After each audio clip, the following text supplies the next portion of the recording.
Baiklah, salam sejahtera untuk kita semua. Perkenalkan, nama saya Luz Clarita Meha dengan NIM C0E021051 dari Prodi Keuangan Daerah, Fakultas Ekonomi dan Bisnis Universitas Jambi angkatan 2021. Baiklah, di sini saya akan menjelaskan mengenai PPT saya, yaitu pelunasan pajak dalam tahun berjalan. Dosen pengampu yaitu Bapak Wirmi Eka Putra. Langsung saja. Yaitu satu, definisi pelunasan pajak dalam tahun berjalan. Pelunasan pajak dalam tahun berjalan merupakan angsuran pembayaran pajak yang nantinya boleh diperhitungkan dengan cara mengkreditkan terhadap pajak penghasilan yang terutang untuk tahun pajak yang bersangkutan kecuali penghasilan tersebut dikenakan pajak bersifat final. Ditinjau dari administrasi pemungutan pajak, pajak penghasilan merupakan pajak langsung, yaitu suatu jenis pajak yang pemungutannya dilakukan secara periodik atau berkala, yaitu setahun sekali. Saat terhutang pajak penghasilan adalah akhir tahun pajak, yaitu 31 Desember. Oleh karena itu, setelah berakhirnya tahun pajak, pada diri wajib pajak timbul hutang pajak.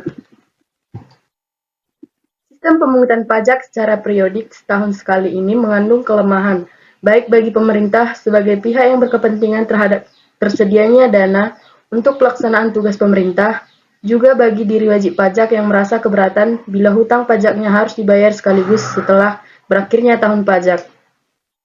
Undang-Undang Nomor 36 Tahun 2008 memberikan kesempatan kepada wajib pajak untuk mengangsur atau mencicil setiap bulannya. Angsuran atau cicilan yang dilaksanakan dalam tahun berjalan itulah yang disebut pelunasan pajak dalam tahun berjalan.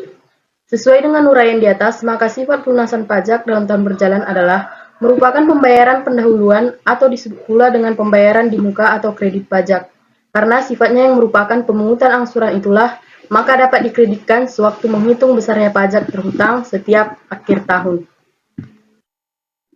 Yang kedua, macam pemungutan pajak penghasilan.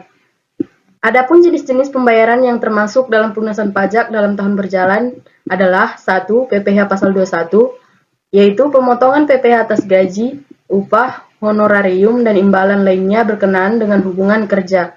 Yang kedua, PPh pasal 22, kewajiban pembayaran pajak oleh importir sewaktu melakukan impor barang, yaitu A. Menggunakan angka pengenal impor atau API, tarif 2,5% dikali nilai impor.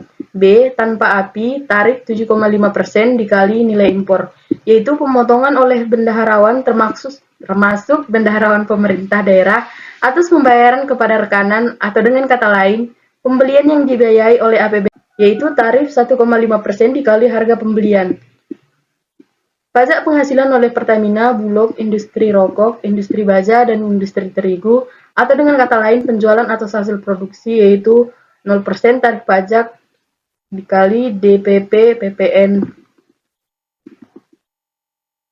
Yang ketiga, PPh pasal 23, pemotongan pajak atas penghasilan yang berasal dari modal, penyerahan jasa, atau penyelenggaraan kegiatan selain yang dipotong PPh pasal 21, yaitu A. Tarif 15% dikali penghasilan bruto, yaitu untuk bunga, dividen, royalti, dan hadiah.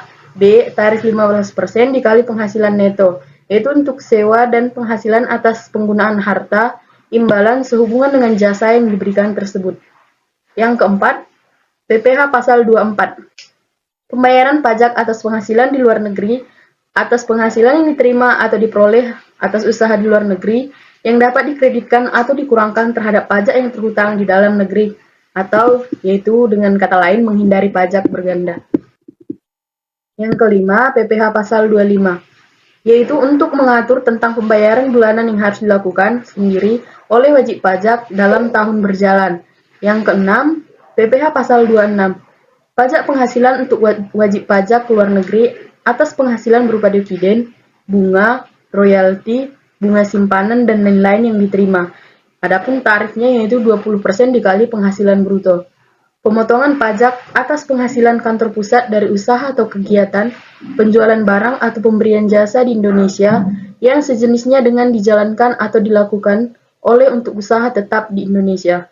Pemotongan pajak atas penghasilan yang diterima atau diperoleh kantor pusat sepanjang terdapat hubungan efektif antara bentuk usaha tetap dengan harta atau kegiatan yang memberikan penghasilan yang dimaksud. Terima kasih, itulah dari beberapa penjelasan PPT saya.